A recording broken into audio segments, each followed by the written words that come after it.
Man, welcome back to another episode of the Think Successfully Room. This is a platform where we focus on building mindsets, we building character, bringing value to both you and your people, and aligning your body with your motherfucking intelligence. I am your host, QB So Effing Amazing. Man, Jay, man, I don't want to. You say you rather be called Jay, Jawan, Yeah, man. How you want to introduce yourself, bro? man, it don't matter to me. I'm open to any and everything. Jay's fine, Jawan. Most people call me Jay. My family call me Jay, but some people call me JB in my family. Some people call me Jawan. It don't even matter, man. However you want to flow with it. Okay, cool, man. And you out in you out again? You out in Philly, correct? Yeah, well, technically it's called Chester, PA, but yeah, Philadelphia area, tri-state area. Yeah. Okay, man. So if you don't mind, man, could you, I know we already had a brief conversation prior to this, but could you kind of give the audience what exactly does Jay do, man? Like what exactly do you what's your expertise? Yeah, professionally, I work in human resources. However, I'm a new author independently. So I got a new book out called Life's a Journey, Travel Well. I also have a new EP out, which is called Moments with Him. So you can go stream that. I'm sorry, on all platforms. Yeah, it's out. Okay, cool, man. So again, bro, like that's what I wanted was the book, man, because I'm such a bookworm, man, and it's been times where I get packages of books and from Amazon, and I be so excited to crack them joints open, man, because it's Yeah, just yeah, new information, it's new knowledge, man. I be excited. So when you yep, hit me up on Matchmaker and you was like, bro, I'm trying to yep, be a guest on the platform, like how can yep, we go about that? yeah. I also have a book in the works. I want Oh, to send you a nice. copy of that. Absolutely, yeah, yep. Man, what was it? Life travel? If I'm not like, what was the Life's a journey. exact Yeah, life's yep, the journey? That's what it yeah. was, man. So, Life's a like I had mentioned, man, when I read a book, you don't necessarily have to read an entire book from front to back, right? A yeah, lot of times, if you want to read a book quickly, you can go to the table of contents and find whatever chapters you feel will serve you or you find value in, and then just focus on reading those chapters and move on to the next, yeah. right? So when you emailed me a copy of this book, it was a lot of valuable things that the table of contents have threw at me, but the main three chapters that stood out to me was the balance of bonds and relationships, mastering the art of managing triggers, and shaping our words. Yeah. Uh, so I'm gonna just focus on going in order, right? So when we talk about bonds and relationships, how can how can individuals recognize when a relationship becomes, I guess, imbalanced and or unhealthy? Say that one more time. How can an individual How can an individual recognize when a relationship becomes imbalanced or unhealthy? unhealthy or imbalance? I think there are many things or many aspects that you can look at. I think one of the first things that you should look at though is yourself. And like I said in the book, I think it's a twofold type of situation. And I think a lot of times when we're dealing with our emotions and we're dealing with our feelings, let's say if I'm a person that deals with hurt, and I have a lot of hurt, I have a lot of anger, and I have a lot of sadness, or I'm just full of grief. Those are my feelings that I've indulged in, and that they're being displayed. I feel like if you don't acknowledge those things, those traits, those characteristics that you carry, I think that it will um, ultimately hurt your perception of not Mhm. just yourself, but the other person as well, that you're either in covenant with or in a relationship with. And so I think taking a step back to look at the overall picture of the relationship. Am I giving more than I'm receiving? Is this a healthy relationship? Have we set boundaries? What do those boundaries look like? And I don't mean I'm the only one setting boundaries, but the other person setting boundaries as well. Having healthy conversation and dialogue, making sure that I understand you, but you understand me as well. Like you comprehend what I'm saying, but I also comprehend what you're saying. And so Yeah, making sure that you have those boundaries. And when I say build boundaries, I don't mean build walls. I think a Mm-hmm. lot of times people build walls when they're trying to build boundaries, meaning like I'll let you in, or I won't let you in. But what I've learned about boundaries is boundaries allow you to be vulnerable, and boundaries allow you to be transparent. And the two things that I've learned about being vulnerable and about being transparent is that transparent, let's look at it from a glass house perspective.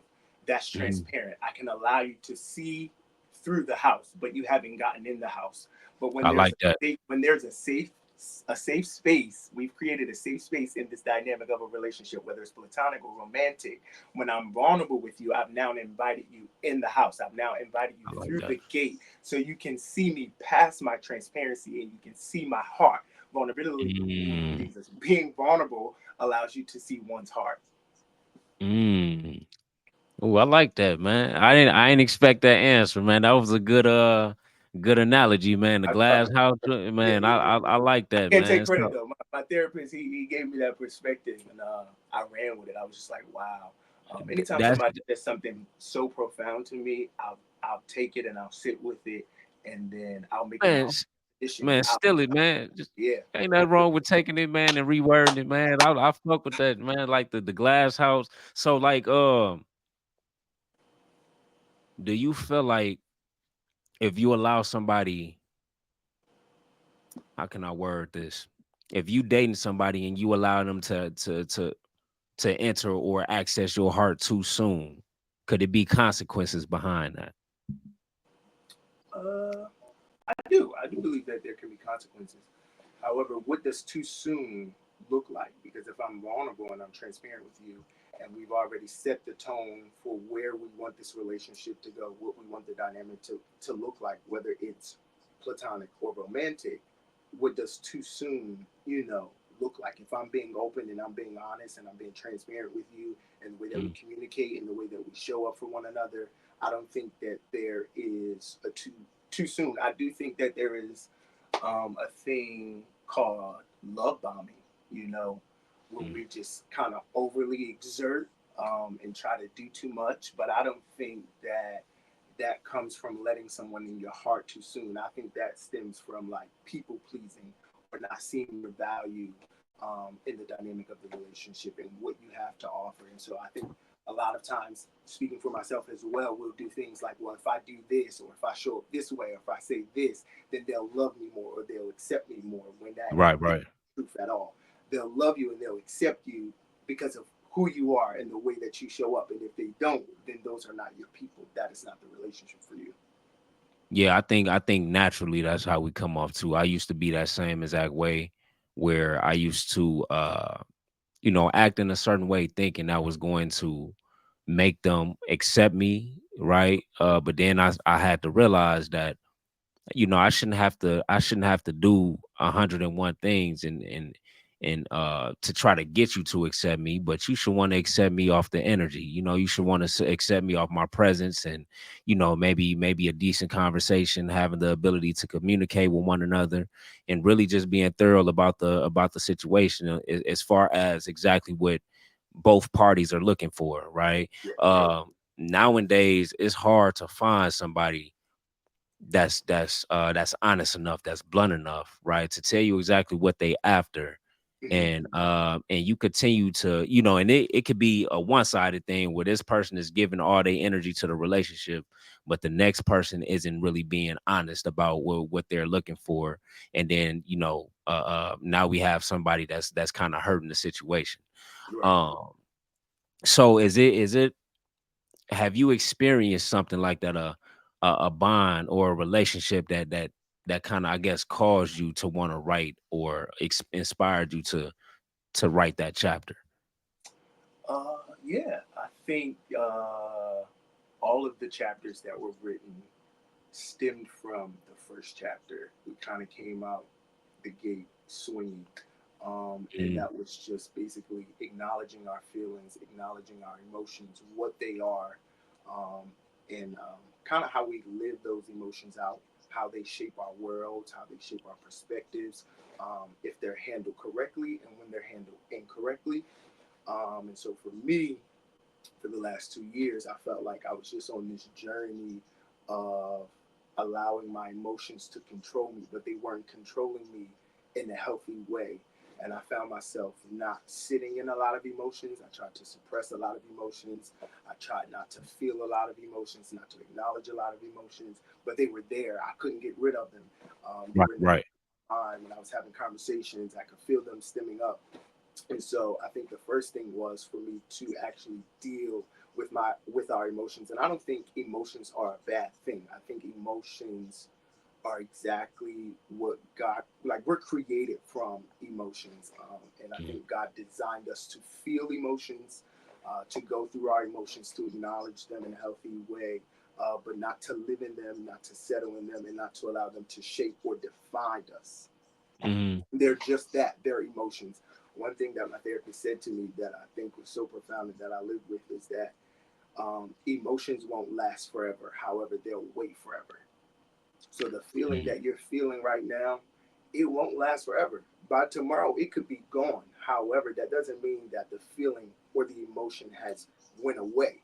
It's going to show up again, and it's going to show up in a different face or a different relationship. Just because you didn't deal with it in that instance doesn't mean that it's done and over with. It's going to show up again.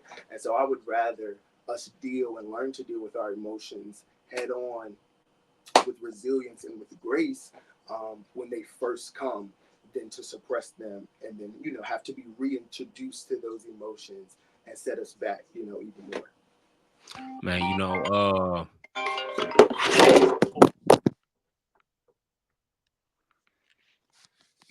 Sorry about that. Forgot the mute. sorry, bro.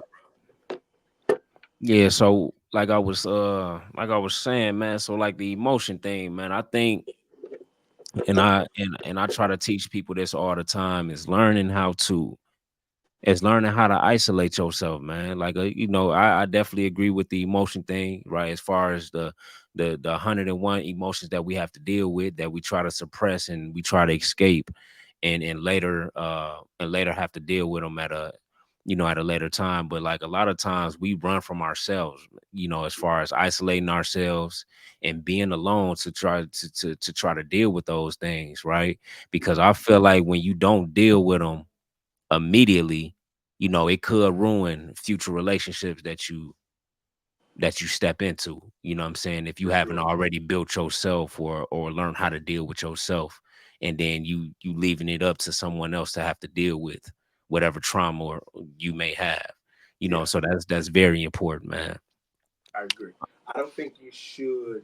I don't think we should necessarily retreat, um, or just isolate ourselves when emotions hit, because I don't think that we were created to do life alone. That's just my personal True, belief, true. my biblical belief. However, I think that we were created for community, and I think that was God's original intent. So I think that when we find healthy community, and we find healthy relationships and people that can help us navigate these emotions, then it makes it a little easier. Now, I'm not saying there aren't moments where you just do have to retreat, to deal with yourself and to deal with your stuff, so that you're not bleeding on people. But I don't Right. think the first result is to retreat and isolate, because then Yeah. that's, think that sometimes when we sit with our emotions too long and we haven't filtered them and we haven't processed them, and it's just our thoughts, our emotions, and our feelings, and like I said, they're not filtered. I think that leads us down a rabbit hole, of unhealthy living and not being well. Yeah. Unless you have different hobbies or things to help you cope with those things, you know what I'm saying? Like Right. some people, like, or I guess speaking with my experience, because I'm an introvert anyway, you know what I'm Right. saying? I deal with Like, people when I have to. But like, I get joy out of being myself, you know what I'm saying? for Because it's like sure. I'm such a I'm such a leader, as far as the people around me, man. So it's like when I'm dealing with something, I can't allow them to see me hurting. You know what I'm saying? So I tend to retreat and deal with that myself. I rebuild myself. I go, do something I enjoy doing. So I get into guns a lot. I'm a big advocate of guns. I collect them. I go to the shooting range and I figure out how to deal with this to my like problem solve. When I feel like I'm strong enough again, then I make myself presentable all over again, and Yeah. I'm better, and I can continue to lead. Yeah. But like you were saying, I agree with that too, because everybody not built like that. Some people Yeah. need, like, most people need people around them in order to deal with certain stuff. Yeah. So man, the next I was chapter, I man. was the I was the same way, bro. I felt uh, like because I'm an introvert, I would feel whatever feeling that I was feeling or whatever emotion that was overtaking. I felt like I needed to retreat, or I felt like I needed to go into isolation or just kind of be by myself. But it wasn't healthy for me. mhm, One of the things that I realized is that I felt like in being vulnerable and being so open and having these feelings that it made me weak, especially mhm, because, as men and men of color, we don't really get the safe space to express our emotions or how we're feeling because it's sought out or it makes you feel as if you're less masculine. Um, but as I've been on this journey, like I said, and as I've been on this therapy journey, I realized that those moments are actually when I'm really strong. Like my vulnerability has allowed me to be strong because I'm mhm, allowing people to see me and I'm allowing people to see the whole me. One of the things that I realized while writing this book is that if I want to live well, if I'm going to navigate this journey called life, I have to embrace the whole truth of my whole story. I can't mhm. want to be well and only accept the parts of me that are well. Right, I got to right. accept the ugly parts of me. I got to accept the parts of me that people may not be the most fond of, as well as myself. And then I have to find again healthy community and relationships where I can allow people to see me. Um, Mhm. yeah, Man, that's a big topic, man. I think that chapter alone can hold so many different conversations. It can help so many different people, man. So appreciate you for even for thank you. considering putting something like that in the book. It's books that provide, like, especially in your book, is kind of straightforward. Like it be so many books that's so crammed with words, and Yeah, and it just become overwhelming trying to digest yeah, what's being said. So the fact that you put something together that's very easy to comprehend, I feel like people it'll benefit them a lot more. Uh yeah. When I went this into the writing process, I was just kind of like, I'm not gonna put nothing out that isn't me. I Yeah. want people to be able to relate. I want people to be able to see themselves. I want people to say, "Wow, I identify with that," or "Wow, I know somebody who went through something like that," or "Wow, that was me in the past season," or "Wow, this is my current season. This can really help me navigate the current season that I'm in." So I wanted people to walk away after reading the book and say, "Wow, I feel seen. I feel heard." Hmm. Because I think that's really what people are looking for. People are looking for safe spaces, and I think people are looking for spaces to uh, find the safety in my thoughts, my emotions, and finding a healthy voice. Hmm. So that's what I really wanted to give people, and so I found Man, that. I got a lot of people. I ain't gonna say a lot of people, but I do know a few people around me that could benefit from this, and I would definitely be recommending the Appreciate it. project when it's available, man. Now I will say this: I can't force everybody to read, but I'm I'm gonna put them in front. I'm gonna put it in front Right. of them, and hey, look, it's something valuable in this book, man. Go All you ahead can and, do is and lead them to the water, or bro. yeah, you know what I'm Just lead them to the saying, water. like give them a little praying hands, and hey, Yeah, man, there's something in here, man. Check it out. I feel like it'll serve you well, yeah, and just digest, like, really yeah, take in what's being said, yeah. right? So the next thing I wanted to discuss, Jay, is mastering the art of managing triggers. Like, what triggers are you talking about? Man, there's so many triggers, and I think that if you are, I'm sorry, I think that if you're going to be well, Mhm, you have to be aware. You have to be self-aware of your triggers and what those look like.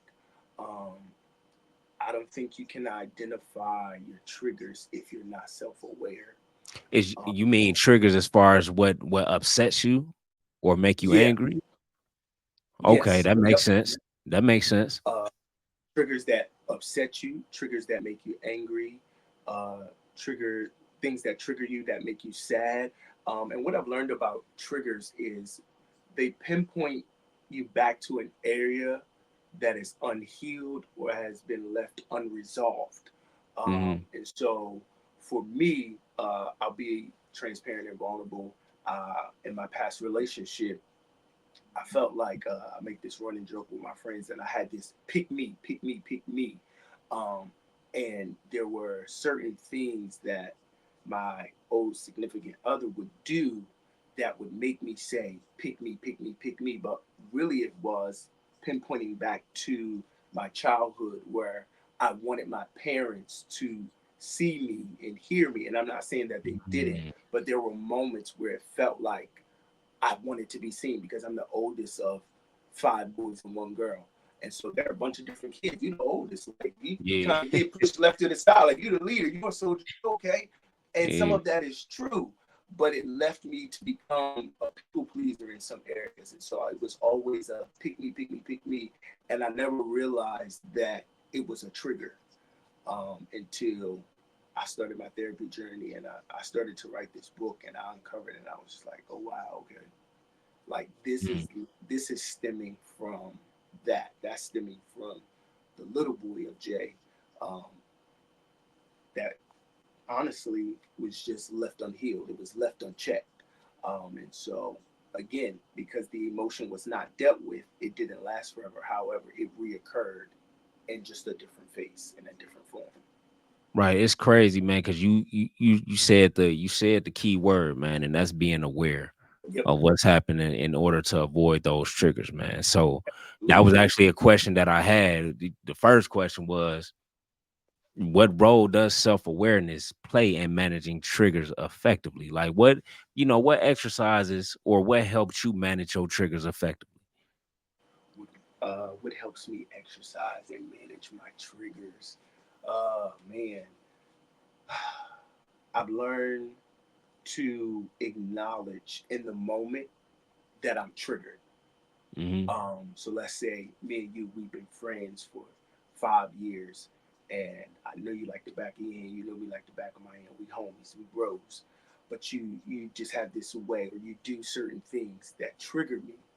In that moment, the old me would have just suppressed it and would have been triggered. But now what I do is, hey, bro, I get this may be how you operate, and I get, this may be your thing or this how you, but I'm triggered by this, or I've been offended by this, or just kind of having that open dialogue and that communication instead of suppressing them and acknowledging. Again, Hmm. I become self-aware, so I know that this is triggering me. Or if that doesn't work, I've done things like, okay, I can't be in certain environments because I know that this is going to trigger me, or different things that they say or do trigger me. And so, because I want to be in a safe space, it's not that I'm running from it, but I just acknowledge that I'm triggered by these things. And so, because I don't want to cause any conflict and I don't want to take away from the dynamic of our relationship, if that's not something that you're able to control, you haven't reached that level of understanding and capacity. I'm self-aware of myself, so let me just remove myself. It doesn't mean that we don't have a relationship. It doesn't mean that we're not in good standing, but I'm protecting myself because these areas trigger me. um, and I also realized that doing the work helps. Mm. And so acknowledging, sitting in those, finding community, finding a therapist to help you process these emotions and these thoughts, that trigger you. To be honest. Man, Jay, I'm a switch it a little bit, Okay. man. Just because I'm curious, man. Oh man. As men, we done dealt with women, multiple women. I'm Hmm. sure of it. You know what I'm saying? What does a woman do to trigger you, man? What could a woman do to trigger you? And like cause let's not forget, a woman's greatest element is her words, man. Right. Right? We all done been in a situation to where a woman will say anything she can to get under your skin. And in some cases it may work, but what in a relationship, what could a woman do to trigger you or make you feel like pull a trigger and Yeah. make you think like, now, why would you do that? I think for me, one of the biggest things is me where how do I say it? Okay. Let's say we have a relationship, me and my significant other, and I share things with her. Pillow talk. That's my Mhm, lady. And I've shared my past. I've shared certain things that hurt me or certain things that I've gone through. And then in an argument, or when you see it as beneficial to you, to use mhm, it against me and to weaponize it in an argument, that's triggering mm, for me. yeah, And I think for me, it's kind of like a red flag, and it's kind of like, okay, we got to take a pause here. I'm not necessarily saying that we have to end the relationship, but this is an act of your character because you right. waited That's a fact. to use That this is a to fact. weaponize. You knew That is that a this would fact. hurt. You knew. So, like, consciously, you already knew. I'm coming in, guns Yeah, blazing. yeah, yeah. Immediately, yeah, Pop, pop, pop, pop, pop. So it's like, yeah, immediately. we got to take a step back because I don't know if you're the person that I thought you were. Right, Because right. now this has revealed your character. Um, Yeah. because you had a choice. We are all given choices and free will, and you chose to use something that you knew would trigger me to hurt me. Hmm. Yeah. Yeah, I agree, man. Man, since we sharing, I would say for me, man, one thing that triggers me, man, it's two things as a matter of fact.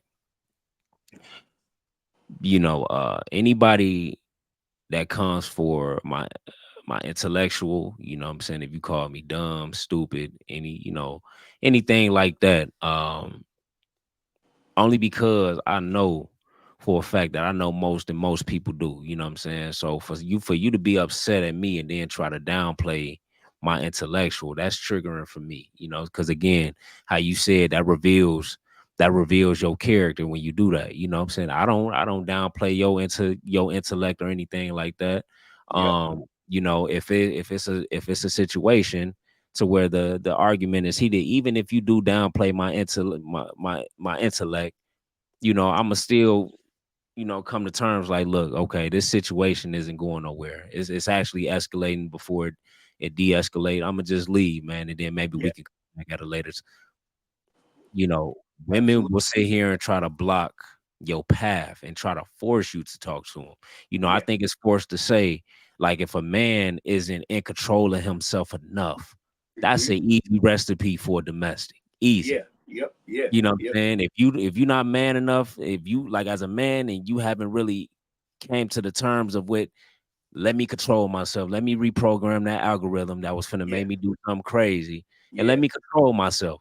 yep, That's an easy recipe for domestic, and that's, I think when it gets to that point to where a woman take that as in, "Oh, you childish," instead of taking that as in, okay, he's trying to be an adult about the situation until the situation calm down. If they hmm, don't understand that concept, I think it's safe to say it's time to go, because even though you controlled yourself this time, if she continue to do that, you may not be able to control yourself every single time. You know what I'm yeah, saying? And I think that's a easy that's that can easily lead a man into a legal situation. for sure. I think a lot of times what we do as adults has been shaped from our upbringing, Yeah. what we Hmm. see, what we saw, the environment that we were cultivated in.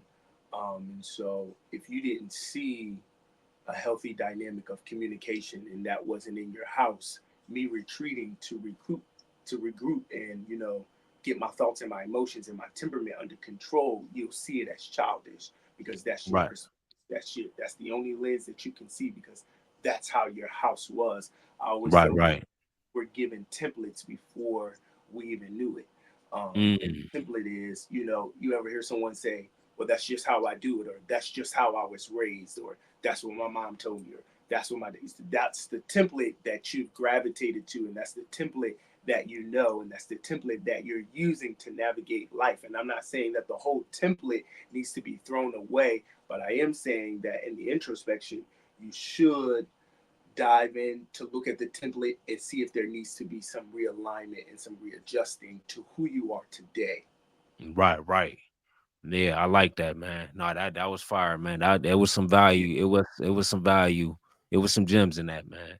yeah. Uh Man, so before we wrap it up, man, it was that last chapter that we talked about, man. Okay, Shaping our words, man. our words. Yeah, How do we shape? Because you know what I'm saying, and this can be you talking to somebody in front of them. It can be even as something as simple as a text message, right? We can sit here and send a text message worded in a hmm way that we didn't feel was offensive, right? yeah. But the person that received it, they may, okay, I don't like how he worded that, and then one thing leads to the next, right? So how is like what's the importance of shaping our words? Man, the influence of your words, I feel like they extend from our personal belief. And I feel like it kind of goes back to what I just said about the templates that we were given as children in the environments that we were cultivated in. I use my brother, for instance, just because I can. You Oh, know, I grew up in a house where cussing was normal.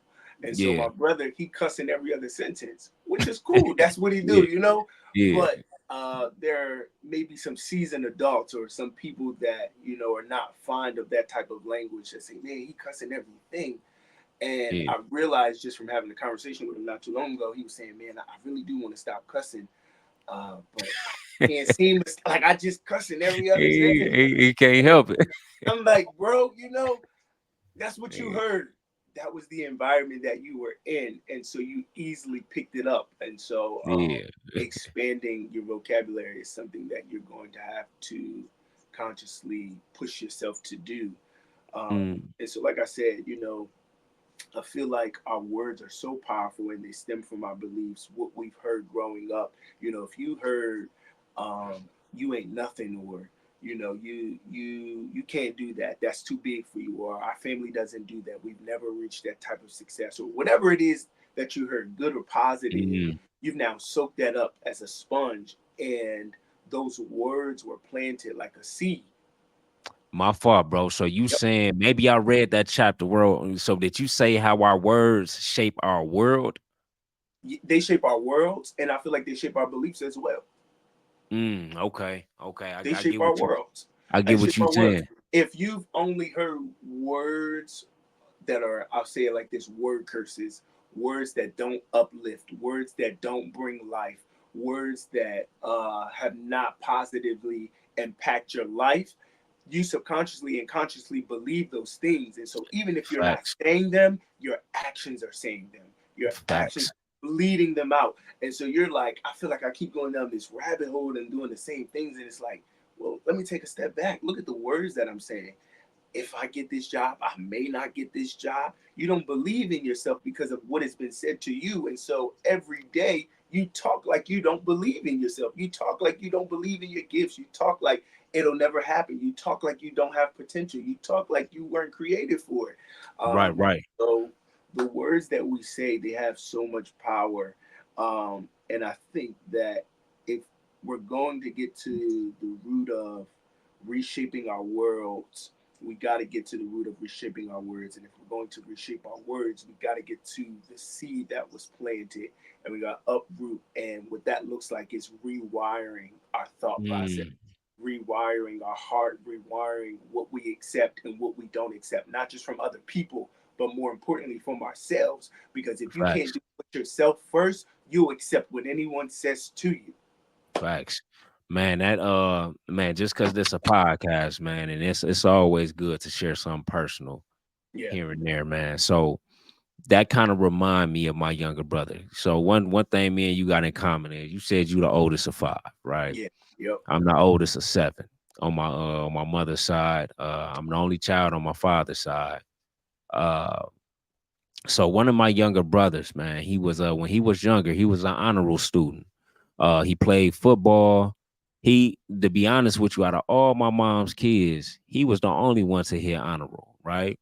Hmm. It took that one seed, that one it took for somebody to say you will never amount to anything for him Wow. to completely shift Yeah. from the honor rolls to playing sports. and he ended up home in the street, homeless, very disrespectful. Wow. Somebody ended up lacing his, his marijuana. Like he really just that one line, you will never be anything, Yeah. shifted him completely. And it's a sad thing how something like that, something that hurtful can impact someone. Like it's some people that could take that. Like, man, it is what it is. I'm gonna keep going. But Yeah. then it's some people that can't really take listening to that, and it really gets to them mentally, and they lose hope in everything that they doing. Yeah. So just by you saying that or explaining that reminds me of my younger brother so much, because Yeah. he was a honorable student, good student. He played sports, Yeah. big dude, really could have went somewhere with the football in college, and completely made a U-turn due to what somebody told him. Yeah. Yeah. It's so important, man. It's so important to monitor what we're saying about ourselves, but also being self-aware of what we're saying to others and how we interact with others. Um, again, because it shapes our world, but it also shapes other people's worlds. And because I've become self-aware, and I don't say that to like put myself on a pedestal, because I'm constantly working, and constantly evolving to better myself.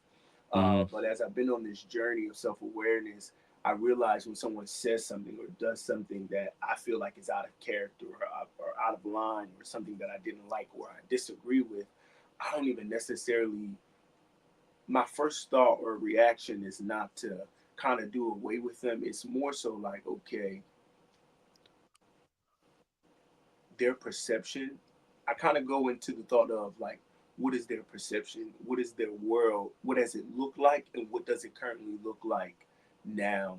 You Yeah. know, what environment did they grow up in? Because it's not necessarily them, but they could just be reacting from how they were brought up and, what was said to them. I feel like the statement that where people say hurt people, I feel like that's true. And Mm-hmm. so when people are hurting and people are bleeding, they tend to do that on other people, whether it's consciously or subconsciously. Um, and so I don't even take offense to it, man. No charge, it's cool.